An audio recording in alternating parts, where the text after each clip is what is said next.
Guys, what is up? And today I'm bringing you a 45-9 domination on Yemen using the MTAR customized with the grip and I believe folding stock. So what I'm going to bring you today in this commentary is my thoughts and opinions on Black Ops 2.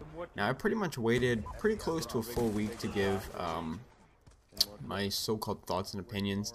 I didn't want to let one out too early. I know some people are going to think, maybe this is still a little too early, but I guarantee you I've probably played more of the game than you. I'm sitting at about, for this game, just around close. I'm pretty close to 2 days played on this game as of right now, so I have pretty close to 48 hours played, so I definitely know what I'm talking about, for sure.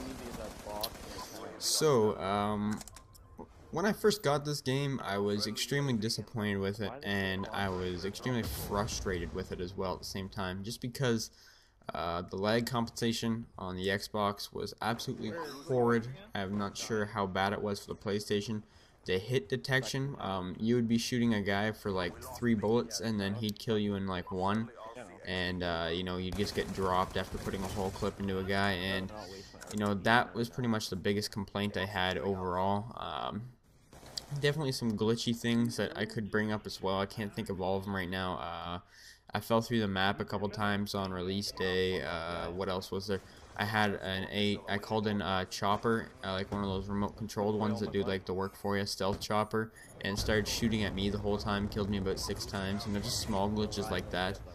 Um, so I was not happy at all about the game when it first came out, especially the first 2 days, and also I wasn't very good at the game either, and I was definitely having a hard time adjusting to this game, and I do have to say that this is the hardest Call of Duty yet to do good in, and that's just my personal opinion. All the other Call of Duties I started off even on the release week I still did pretty good. And this game I'm struggling to get gameplays, like even decent gameplays. I'm not saying I need like 100 pluses. I'm saying like I'm having trouble getting just average gameplays. Especially when the game first got released, I was going negative a lot, which is something I never do, which was pretty strange for someone like myself. It doesn't usually happen, that's for sure. So, a couple other things that kind of bugged me too were the matchmaking. Matchmaking on the 360 is pretty bad. It takes a while to find games, and then also sometimes in certain lobbies it'll just give random people red bars when they shouldn't have it, like 1 bars and stuff, and other people's have 4. It's insane. I don't understand why. There's something wrong with like the connection in general. I know they're fixing it right now, but I would have to say since release date, it feels like it's gotten a bit better. As of right now, um, I'm actually enjoying this game. Don't get me wrong. I know when a lot of people thought when I first got this game in my first couple videos, I was actually hating on the game and saying how much I dislike it, which kind of was true. I wasn't quite enjoying it. I wouldn't say I hated it. That's for sure. Because I didn't want to say something like that bold when the game was only out for a couple days at the time. But I think the game's decent. It definitely has its flaws, that is for sure. Definitely some big flaws as well. I think this game would be really good if there was, they'd fix some of the problems like connection, matchmaking, and I'd pretty much just have to say connection as of right now, because the connection's still pretty bad for the most part. But when you get on those good games where like the connection's great, you drop kids in like a bullet, 2 bullets. Honestly, it feels so good and so rewarding, which that's what it should be like kind of all the time, but on both playing sides, not one person should be lagging, the other should be, great connection.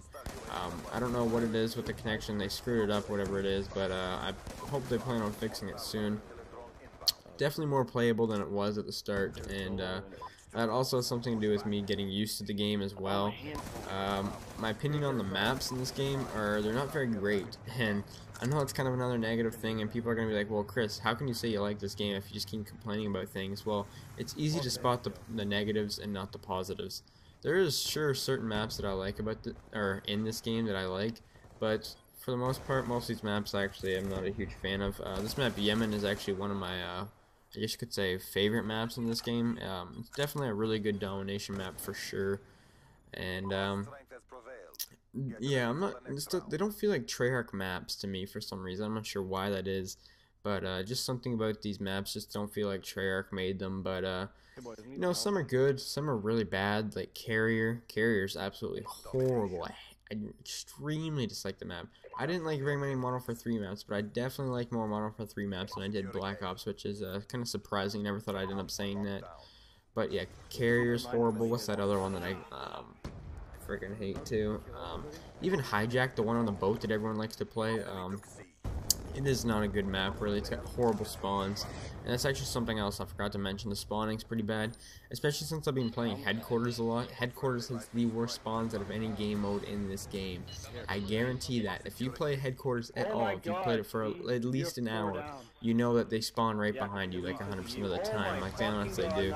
And that's actually why my KD is so low, just because I've been playing Headquarters to level up fast. But since I reset my stats, I realize I'm not going to be within like the top 100 people that hit 10th prestige, so I'm not even worried about, you know, earning a lot of XP. I'm just going to worry about playing and, you know, doing good and winning, because that's pretty much all I care about in this game. Is pretty much just having fun and, you know, winning, trying my best to win.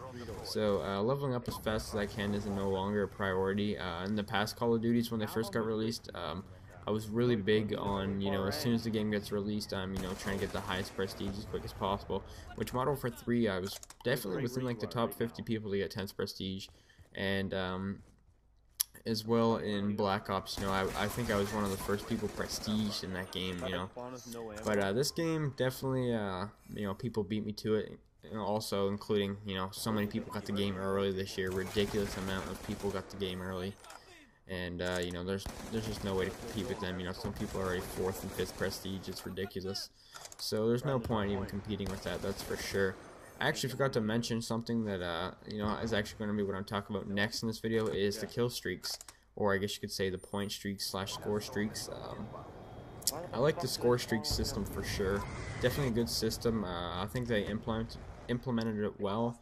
The problem I have with score streaks is that I don't think that, or I don't want to say that they're too high.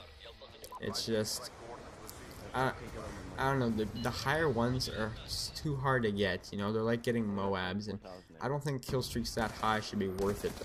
I think they should all be lowered down by about, at least the higher ones. Anything past the lodestar should be lowered by at least 1 kill or about 100 score.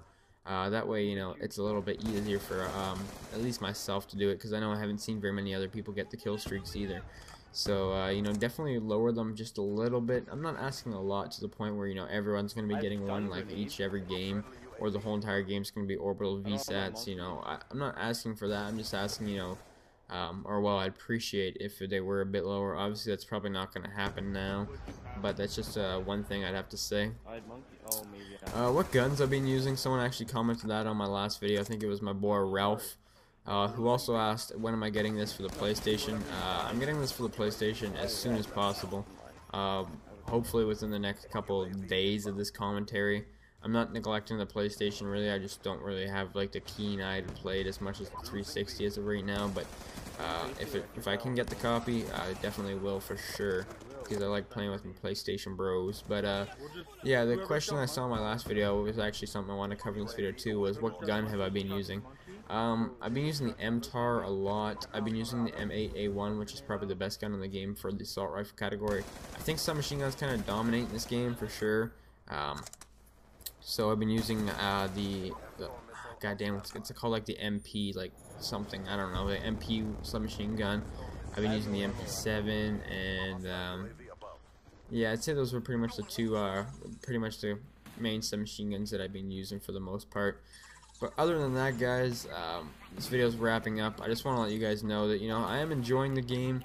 It definitely has its problems, but I think it's got a really good potential, and I do see myself playing this game for quite a while and enjoying it at the same time. My question of the day is, how are you guys enjoying this game? And maybe leave a cheeky rating if you guys don't mind. Hope you guys have a nice day, and thanks for watching. Peace!